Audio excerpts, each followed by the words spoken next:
Avec un grand plaisir que m'y retrouve Azote aujourd'hui dans ce Causer la Réunion en direct depuis Saint-Pierre. J'espère que vous êtes en pleine forme et que vous êtes bien réveillé, prêt à attaquer la journée comme il dit à chaque fois. Nous avons aussi un très beau soleil annoncé dans le sud de la Réunion. Je me jette un petit coup d'œil dehors là, moi, le temps est assez gaillard, il annonce à nous bien comme qu'il faut. Mais tiens à saluer toutes les personnes que les bien branchées, connectées sur le réseau social Facebook et surtout sur la télévision, ça t'y suivent à nous, hein.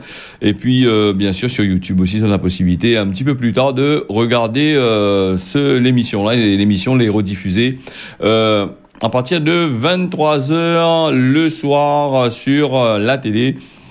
Et puis, il me rappelle aussi, il y a pas mal de personnes, il appellent à moi le soir, il appellent à moi, comme ils rouvrent le répondeur le matin pour regarder un petit peu les bonnes messages. Et, il y a quand même pas mal de messages d'informations, ils nous demandent à moi, je peux passer en direct à 23h. Mais il rappelle à tous que l'émission de 23h, c'est une émission rediffusée, hein. Mais il rappelle toujours, hein. Normalement, il doit être écrit en l'air rediffusion. Bon, mais après, des fois, nous connaissons, ancré, comme il dit, là, quand nous l'avons ancré dans la situation, dans les informations, nous oublie le sujet est intéressant, nous oublie que les en direct dans certains cas. Voilà un petit peu les affaires. En tous les cas, j'espère que vous êtes toujours la même. Et puis, je remercie aussi les personnes de chaque jour, de plus en plus nombreux à écouter à nous, à regarder à nous. Et ce que nous va parler aujourd'hui, c'est les états généraux du multilinguisme, langue régionale, le créole, un patrimoine français, parce que le journal, il titre à conserver. 10 ans après ces bandes fameux états généraux dans le multilinguisme, outre-mer, hein, donc qui a été organisé à Cayenne, hein. La Réunion y accueille pour la seconde édition du 25 au 28 octobre 2021. Roselyne Bachelot, ministre de la Culture, l'avait fait l'ouverture des États généraux ce lundi en soirée, à l'occasion de faire le point sur le créole, hein, dans notre pays, la Réunion, et bien que le créole est bien répandu dans la vie quotidienne, il doit être valorisé sur le point de vue patrimonial et culturel. L'enseignement du créole à l'école doit être consolidé. C'est vrai que ça c'est des paroles que Bana a dit, mais dans la réalité même là c'est compliqué la situation. Comme dans toutes les affaires, nous c'est des pour et c'est des contre. Alors donc on a beaucoup cette sorte de les contre le créole, peut-être parce que je t'y comprends pas. Et puis le créole à l'école, m'y rappelle dans les années 2000 comme ça, quel maya nous était dedans, hein. Moi m'y peux dire ça parce que moi longtemps on est dans les histoires de créole là, se battait un peu pour la langue créole. Mais depuis quelques années, bon là change un petit peu. Bon, mais c'est la tendance parce que tout le monde l'est dans le créole. Beaucoup de personnes, ils parlent ici à la Réunion, le créole est plus encore à la mode, encore est bien à la mode. Les gens ils revendiquent d'autres cultures, d'autres langues, hein, pas mal de personnes. Donc nous entendons parler dans les médias en créole, mais avant il était compliqué de parler en créole dans les médias. Maintenant ils parlaient pas du tout. Au contraire, quand ils commençaient à causer créole, ils insultaient à où. Et puis nous là aussi, dans le temps longtemps, même à l'école, tout ça, il fallait parler que français, il faut pas un petit mot créole, hein. Donc voilà, m'y touche un petit mot là-dessus parce que c'est un sujet là assez important. Alors allez, faire un carré, regardez un petit coup ces états généraux là, voir un peu. Après, il me veut dire la langue il bat un tas dedans, donc mais toujours on a des manières de dire ça si ça fait, va faire, nous va faire, si ça fait, tout ça là. Mais après en fin de compte, il revient au même point même. Hein. À chaque fois on a il faut avoir une manifestation pour entendre les autres causer, mais après la manifestation, après les causements la fin de dire plus rien, donc nous n'entend plus parler du tout. Au contraire, nous entend crier l'assassin. Après, ce que je voulais dire, que le créole, c'est pas une langue juste pour faire la gueule, hein. Donc, un créole peut causer normal. La preuve, Micose créole, t'es là pour faire nos informations en créole. Donc, il peut faire quelque chose, il peut faire une affaire aussi ensemble, une affaire bien comme qu'il faut, hein. Bon, mais après, le créole, le gros créole dur, même là, c'est compliqué à faire, hein. Donc, à parler. Donc, c'est pour ça, il faut apprendre un petit peu, après, chacun a son opinion, hein. Voilà les affaires. Donc, pour la langue créole, on aura bien sûr l'occasion de parler, là, jusqu'au 28, il s'accorde là-dessus. Et puis nous avons aussi, c'est la semaine de prévention des addictions, lutte contre l'alcoolisme. On a une motion là déposée à la préfecture pour une vraie mobilisation de l'État. Lundi 25 octobre au CHU, elle avait présenté à son côté l'association Maillon de l'Espoir de la Fédération régionale d'addictologie Réunion avec la mairie de Saint-Denis, le conseil départemental. La semaine de prévention des addictions, c'est des comportements à risque. C'est les jeunes, donc une journée sans alcool les prévue ce samedi 30 octobre. C'est un peu dur, journée sans alcool le 30 octobre. On a les boîtes de nuit fines rouvées, les bonnes PSN, ils savent danser. Moi, j'ai dit, limonade, journée limonade aussi. Bon, quoique la limonade n'est pas bon non plus, parce qu'il a au diabète, elle est trop sucrée, donc un journée avec de l'eau, alors, donc voilà. Ça sera dans les établissements scolaires, il y aura des ateliers de prévention, que les prévus tout au long de la semaine. L'occasion d'annoncer aussi une motion qui va être déposée par la Fédération d'addictologie pour appeler l'État et les élus davantage de moyens et de résultats dans la lutte contre les addictions de l'alcool. Alors l'alcool, ça c'est un affaire qui tue de monde tous les jours, et quand on boit ou les sous, ou perd pas rien que ou de l'auto, ou perd du PMI, ou perd du travail, ou perd une autre forme, ou perd d'autres formes. Si on a des amis, ou la petite amis, moi on a camarade bouteille, camarade Laurent, on a ça toujours, ou perd de pas mal de affaires. Et après, comme il entend parler des affaires comme ça, là, il faut demander à l'État, de faire. Le problème qui se passe, c'est un peu comme la cigarette. La cigarette, c'est une affaire qui donne le cancer. Des gens, ils meurent, les écrits dessus, tuer, fume. Fumer, tue. Bon, les gens, ils fument toujours. Et qui ça, c'est la faute de tout ça? C'est l'État. L'État a besoin de beaucoup de l'argent, la cigarette et l'alcool, mais ça, il rapporte toujours gros tac on l'argent à l'État. Ça, on a des taxes. Plus qu'on met des taxes dessus, plus que les gens y achètent. Alors après, quand nous il vient dire il faut dire à l'État de faire un geste, mettre en place des préventions, mettre en place ici, de là.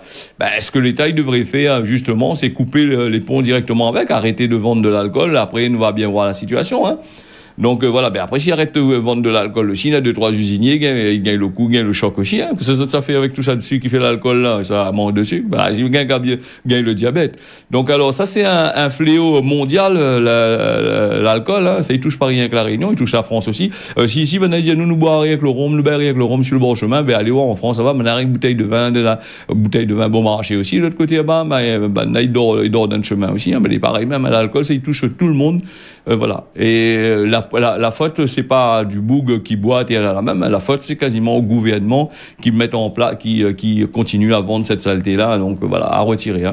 On va dire, moi, m'y bois pas, m'y cause comme ça, mais on nous voit le dégât que ça y fait dans le chemin, il est incroyable, les jeunes qui boivent, qui tombent dans le chemin, des batailles, des gens qui tuent entre eux sous l'effet de l'emprise de l'alcool, au volant, dangereux. Donc nous va bien sûr reparler de ça, bien sûr, de ces affaires-là, c'est un sujet assez important.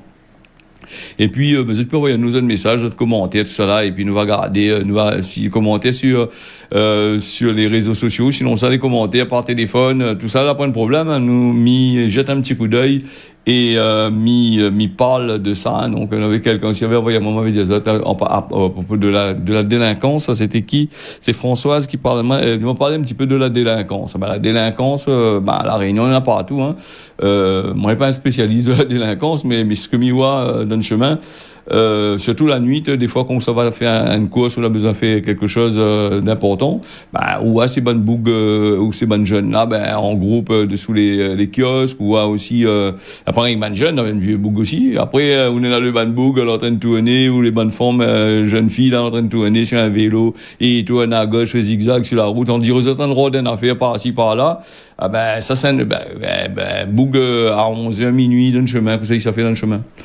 Bon, voilà, donc après, si on a un travail pour faire, on a un truc spécial à faire, on est obligé de sortir, mi-sorte. Mais normalement, la nuit, il ne fait pas dormir, ça. À moins que vous faites partie du monde de la nuit, vous préférez rester dans la nuit, d'un fait noir, donc voilà.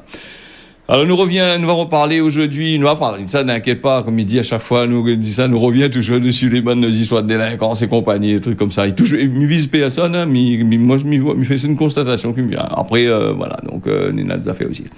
Alors nous, on a la saison cyclonique qui démarre là, qui démarre bonne, la saison cyclonique d'avant, elle était démarre un peu plus tard que ça. La saison cyclonique, apparemment, il démarre assez doucement avec, la météo, il annonce à nous une zone assez suspect là, les sous-surveillance. Hein. La première tempête de la saison cyclonique qui pourra bientôt former d'après Météo France La Réunion. Hein, elle est en train de regarder ça dans le bassin dans l'est du bassin de l'océan Indien. Il représente pas un gros risque pour l'instant pour la Réunion. Hein. C'est un risque de formation de la tempête tropicale modérée pour les 5 prochains jours. Soit samedi, normalement, quand il fait comme ça, il y a des fronts froids, des fronts chauds, tout ça qui arrive par derrière. La zone des surveillés, il trouve assez loin de la Réunion. Hein, donc, faut nous attendre un petit peu pour voir que ça se passer. Donc, faible intensité va donner aussi des conditions que les propices à la fraie, à la pluie, le vent, et puis il y aura aussi la présence d'air sec, parce que Météo France il dit. D'ailleurs, les dernières informations à tomber avec Météo France là, c'est un front froid qui est attendu jeudi soir, en plein été quasiment à la Réunion, et le froid, quand il front froid, il devient de plus en plus froid. Peut-être moi les vieux aussi. Hein, donc voilà.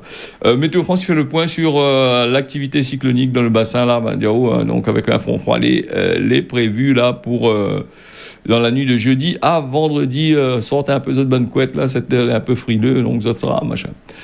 Nous n'en aussi, on va parler de la route du littoral, la nouvelle route du littoral qui fait parler de lui toujours, mais il pense pendant des décennies aussi. Ces affaires-là, ils risquent d'être présents dans la tête des Réunionnais et surtout dans la tête des bonnes élus qui rentrent à la région. C'est vrai casse-tête chinois, comme il dit, pour essayer de trouver une solution là-dedans. Alors, que ça dit là-dedans, c'est des retards, malfaçons, voilà, donc à la Réunion, à la nouvelle majorité de la région là, la nouvelle équipe mais c'est autres qui prend plein dans la tête. Hein, donc voilà, mercredi la région organise une session plénière extraordinaire sur les possibilités là pour ce dossier. Un trou de 2,5 km entre les deux digues, comme ça, c'est dans ce journal il dit c'est une feuille blanche technique et financière pour construire ce machin. Donc on a encore de gros problèmes là-dessus. Hein. Le contentieux, est près de 1 milliard d'euros avec les groupements d'entreprises, tout ça là, qui réclament de l'argent. Hein. C'est 20 gros groupes qui sortent à l'extérieur, qui l'avenir construit, que petit camarade l'a attrapé, l'a gagné un peu la monnaie avec, l'a donné pour construire. Mais non, on va dire la Réunion, on va la gagner pour construire ça. Pourquoi pas prendre bonne chinois, là aussi, il construit bien. S'il construit, ok, on fait rester sur l'Europe, l'Europe il donne l'argent, il faut retourner dans les machins.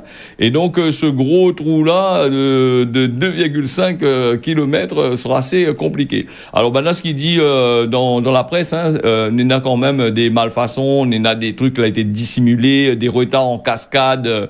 Après il accuse le Roche, tout ça là, que maintenant n'a pas donné les carrières, n'a pas donné les galets, tout ça là. Mais nous connaissons très bien, c'est un genre de business pour récupérer de plus en plus de l'argent du côté du contribuable. Hein. S'il n'a pas donné, quand on va mettre en place cette nouvelle route du littoral, il fallait réfléchir. L'entreprise, quand il vient arranger de case, par exemple, ou un terrain où j'ai été, arrange mon case, t'es là, voilà les affaires, m'y paye à où, des trucs comme ça, c'est à où ça roule galet, c'est à où ça roule le sable pour faire la case. Normalement, c'est l'entreprise, où donc paye à lui, ça roule son galet, son sable, tout comme ça. Apparemment, c'est un gros business derrière, que m'y pense que Madame Bello va rouvrir un coup son yeux, regarder un coup. On voit que ça lui dit pour ces affaires-là. Donc, est-ce que les possible de faire, on peut écrire, il aimerait bien rouler sur la route littorale, donc quand ça ça faut attendre un petit peu. Donc faut nous va regarder ces bonnes états généraux qui doit dérouler à lui aujourd'hui là, donc aujourd'hui ou demain, mercredi, c'est demain si je me trompe pas. Hein. Je suis en train de tromper là, m'a plus de notion du temps, voilà. Alors donc mercredi 27 octobre, voilà, donc session plénière extraordinaire pour la spéciale NRL. Nous va passer aussi là du côté d'Éric Zemmour qui veut séduire les bonnes automobilistes en parlant du PMI de conduire, hein, les vitesses sur les routes. Hein. Et voilà, les élections y arrivent, là tout le monde il sort de cette bonnes affaires, elle est quasiment irréalisable. Hein. Ben là, il veut enlever la manne des PMI des points dans la bouche de l'État. Donc l'État qui, voilà, Éric Zemmour qui n'est toujours pas candidat à la présidentielle de 2022, mais pour la première fois, lui a parlé des choses, des sujets de prédilection comme on a dit, hein. Mali a parlé justement, ce qu'on m'avait dit là, du PMI de conduire, de la limitation de vitesse sur les routes nationales, qui est passé de 90 à 80 et il est assez compliqué de remettre à 90, hein, donc voilà. Et puis, lui l'a fait aussi, lui dit dans son affaire sur le grand jury ATL Le Monde, là, lui parle, et du Figaro, hein, donc, lui parle de raquettes organisées par l'État, donc, par rapport au PMI à point et par rapport à la vitesse qui sert à variable. Bon, encore une affaire que lui a dit un petit peu dans le vide, hein, parce que le jeu avec l'État, il tire PMI à point, là, bah, franchement, là, il doit avoir un sacré problème, bah, là, j'ai une pierre de la tête, on a un nouveau gouvernement, et en plus, il faut passer devant le Conseil constitutionnel, devant tous ces députés, tout comme ça, donc, c'est assez compliqué, hein, voilà, donc, les élections qui arrivent après que des informations que maintenant ils donnent, là, ils sortent, je ne sais où, là, donc, un peu de maillage dedans, hein, donc, faut pas trop croire non plus à ce que il dit, hein, parce que depuis le temps qu'il mentit à nous sur tellement de choses que voilà. Nous va passer à la Chambre des métiers de l'artisanat qu'elle a déposé contre l'élection de Bernard Picardo, là, Didier Mazot et Giraud Payette, les deux ex-candidats de tête de liste, hein, de la Chambre des métiers de l'artisanat, il informe que Zoti compte déposer lundi 25 plutôt, hein, un recours pour annulation des élections. On rappelle à Zot, hein, que ce soit sur la Chambre des métiers ou la Chambre des commerces, hein, Ibrahim Patel aussi, elle a fait un peu les frais de ça aussi, hein, la partie dit il faut faire un recours pour annuler, mais après normalement il prend 1 an, 2 ans, et après le Bouguef il fait un certain temps, même qui annule après quoi il fait, il fait 2 ans toujours, hein. Voilà un petit peu. Nous va passer aussi de l'arrestation d'Otoniel, le plus grand narcotrafiquant de Colombie. Alors, Dairo Antonio Yosuga, qui est connu sous le nom d'Otoniel, qui a été arrêté pour son son interpellation. Il porte un coup assez dur, hein, sur le crime organisé au cours de ce siècle en Colombie, d'après les bonnes autorités. Nous avons aussi France Relance, fonds d'accélération d'investissement industriel qui soutient les 60 projets. On avait parlé à ça le début du mois passé, hein, on avait parlé de ça, ultramarin, avec des communes qui gagnent quand même pas mal d'argent, mais je crois que c'est un gros affaire encore, hein. Donc France Relance avec Sébastien Lecornu, ministre de l'Outre-mer, et Jacqueline Gouraud, hein, ça même, ministre de la cohésion des territoires et des relations avec les collectivités territoriales, et Agnès Pannier-Runacher, ministre délégué chargé de l'industrie, l'a présenté les 60 lauréats ultramarins du fonds d'accélération industrielle du territoire. Il compte en plus, en gros, ça c'est 114 millions d'euros d'investissement productif que les hommes là. Et là, bien voir si ces bonnes entreprises réunionnaises, ils travaillent dans là pour gagner un peu dans ces 114 millions là, mais ces bonnes bouts qui sont en France, ça va bien faire les bonnes affaires ici. Alors ça, c'est à réfléchir, à voir, hein. Donc, comme il dit, mes propos, il tient qu'à moi, et la réalité, elle est bien réelle. Donc voilà. Aux États-Unis, on a le tir fatal avec d'Alex Baldwin. Ça te rappelle le tournage du film. Il était en train de tourner son film, et donc l'arme était chargée. Elle est arrivée à Bruce Lee, elle est arrivée à aussi le Bouglatouane The Crow, là. Donc il est mort aussi avec les pistolets étaient chargés comme par hasard avec des balles réelles au lieu d'être à blanc. Donc, maintenant, il appelle à bannir les armes sur les tournages, et voilà, donc beaucoup de monde y crie de l'autre côté là-bas. Mais ça, c'est des personnes anti-armes à feu, hein. Donc voilà, donc nous n'avons ça aussi. C'était le tournage d'un western que l'on était en train de tourner, hein. Bon, après bannir les armes sur les plateaux, m'a bien voir comment il fait. Après là, les effets spéciaux. Bannir les armes, bientôt on aura un western sans pistolet, sans rien, donc c'est un western assez spécial, en gros. Nous là aussi Mayotte avec nous sommes du côté de Mayotte avec l'épidémie Banadianou comme d'habitude les sous contrôle avec 48 cas de Covid-19 en une semaine. Au cours de la semaine du 16 au 22, 48 cas comme Mayotte a été identifié parmi les patients les domiciliés là, du côté de Mayotte. Maintenant, ils parlent plus autochtones, hein, domiciliés, soit un taux d'incidence de 17,2 cas pour 100 000 habitants. Voilà, c'est bas quand même. Hein. Donc, le taux de positivité les 1,5. Deux personnes actuellement à l'hôpital là-bas en médecine générale. Hein, et malgré Banadiao que les chiffres les assez rassurants, le virus est bien présent, il circule toujours. Avec la fin des vacances scolaires à la rentrée, l'ARS, il rappelle que les territoires ils disposent de 27 lieux de dépistage. Bon voilà, du côté de Mayotte. Hein. Donc Mayotte, les informations l'arrivée hier. Normalement c'est aujourd'hui les informations de Covid pour la Réunion. Donc voilà. Covid-19, voilà. Donc il parle de vaccins à la baisse. Voilà. Donc le nombre de vaccins liés à la baisse. Bon avec l'arrivée en France, tout ça, on a la peur, et d'autres pays, on a la peur que le froid et l'hiver, il ramène encore ce virus, il fait réveiller ce virus comme qu'il faut. Donc une peur, elle est justifiée ou pas, mais il connaît pas. Donc après, on a le vaccin contre la grippe, il arrive par derrière. Donc voilà, en gros, voilà. Donc il faut faire très attention avec ça. Et puis là-bas du côté de la France, un petit peu peur. Il dit, là s'il arrivait les affaires avec l'automne, Traka va Mayazot. Et puis nous avons aussi des expérimentations de séquoias chinois et de chênes sudistes pour armer les forêts face au changement climatique là-bas du côté de l'Europe. Là, toujours besoin de la Chine aussi quand même là, comme nous voilà. Il s'est planté. Après, on va dire combien quand ça fait une planter, le pied de bois il devient dangereux pour la faune sur place là-bas. Il va falloir détruire. Après, il n'y a plus détruit du tout parce que l'a pris le dessus sur la faune locale de l'autre coin, la faune endémique. Mais après, il gagne le choc. Ça, c'est l'homme qui fait ça. Hein. Souvent, c'est de prendre des affaires ailleurs, ce qu'on n'est pas bon, tu plantes, après il gagne dedans, après il crie. Donc voilà, après on va dire oui, faut tirer. Voilà, le Métaséquoia qui est venu de Chine, c'est une espèce qui est assez prometteuse, dit, plantée dans les forêts d'Orléans pour tester la résistance aux arbres, au changement climatique. Tout le banadi, on en a urgence. Le monde dit que les arbres, voilà, donc c'est en train de gagner le choc. Les pins à aiguilles, tout ça, ils commencent à rougir par rapport à la chaleur, par rapport au réchauffement climatique. Donc, il veut sauver toutes ces bonnes affaires-là. Donc, la Chine, il vient au secours de Banna. Donc, l'ONF, tout ça, Banna est avec. Hein. Donc, voilà, en gros, pour le truc. Hein. Mais il rappelle à autres que l'ONF gère plus de 25% des forêts, gère quasiment presque toutes les forêts françaises et 25% sur les trains d'importation de plantes, tout ce bon système. Je ne me trompe pas. Donc, alors, nous avons aussi les indemnités d'inflation d'un montant de 100 euros qu'Emmanuel Macron l'avait parlé dernièrement. Il a dit, il donne ça. Tout le monde est en train de crier. Il prend d'un main, il donne d'un main, il prend de l'autre côté. Hein. C'est dû aussi par rapport à l'inflation montée du prix du gasoil. Donc, 100 euros pour Bouche-le-Yeux pour les élections. D'après ce que Banaï dit, voilà. Donc, c'est 38 millions de Français n'aura la possibilité de recevoir ça.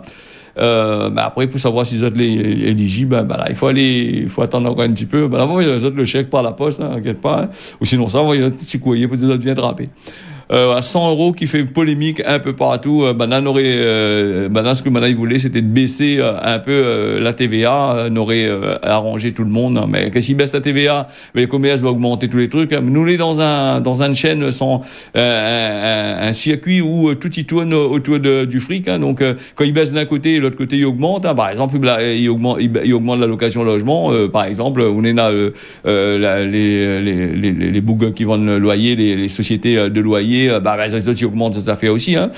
Tout y augmente. Voilà, donc il faudrait peut-être arrêter de geler un peu ce bonne histoire d'augmentation. Hein, même sur les produits, ça sera bien pour toute la population. Il augmente un côté, il donne à un côté, il apprend de l'autre main. Donc les 100 euros là, on est en train de faire une polémique là-dessus. Voilà, donc qui s'est enrichi Azote le plus là-dessus. Et c'est bien sûr les régions, les sociétés pétrolières et l'État qui prend de grosses taxes là-dessus. Donc voilà, peut-être diminuer un peu les taxes sur tous ces parties-là et revenir à la situation comme qu'il est. Et voilà, donc déjà stress les 6h23, hein, le causé la Réunion, il touche à sa fin, il donne à Azote des collectes de sang là pour mercredi 27 à Gamver, Portail Saint-Leu de 12h à 17h, hein, si tu vas aller donner autres sang. Hésite pas, nous passe au Cosement La Réunion. Dans la vie, il vient pas au hasard. Donc dans la vie, tout ce qui arrive à vous, il arrive pas au hasard, d'après ce que Bana il dit. Hein. Donc après, des fois, on a un peu rôle aussi, hein, donc voilà, nos systèmes.